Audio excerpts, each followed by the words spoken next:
Leo's insights are presented to challenge, inform, and encourage you in your quest to break free from school-based approaches to education.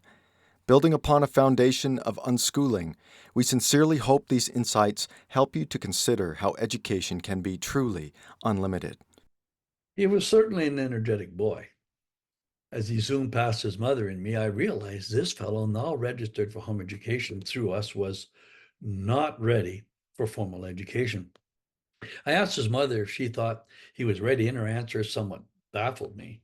She did not think the lad was ready, but she was convinced that she should proceed with schooling anyways.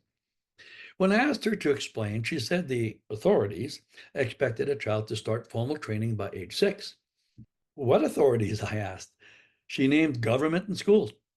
I explained to the mother that since the government had not given birth to her child, she and her husband had greater authority than the government. I further explained that I was the representative of the school and that it was fine with leaving things until the child demonstrated proper readiness.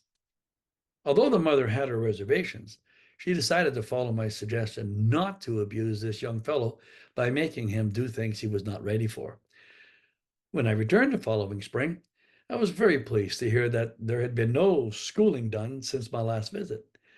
I applauded the mother's decision and encouraged her to continue allowing things to happen naturally. She did just that. All summer and fall, there was no formal training.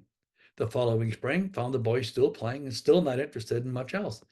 The third year was a repeat of unschooling. When I returned in the fall of the fourth year, the boy was still not reading and had little interest in any other subject, despite being nearly 11 years old. By now, Mom was getting nervous, but I assured her that she was doing the right thing and that when her son was ready, she would see serious progress. When I returned in the spring of the fourth year, I was stunned to see the young fellow lying on the couch reading The Lord of the Rings. When I asked what was going on, the mother was confused until she realized it had only been a few months since the boy had asked her to teach him to read. 3 months later, he was constantly immersed in books, and serious ones at that. The moral of the story is very simple. Force children to do what they are not ready to do, and you will develop children with a negative attitude about academic learning. Wait until they are ready, and they will not only quickly learn, they will excel. We trust you were blessed by today's presentation.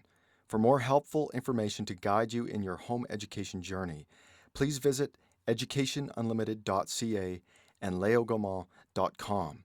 Be sure to like us and share us on Facebook.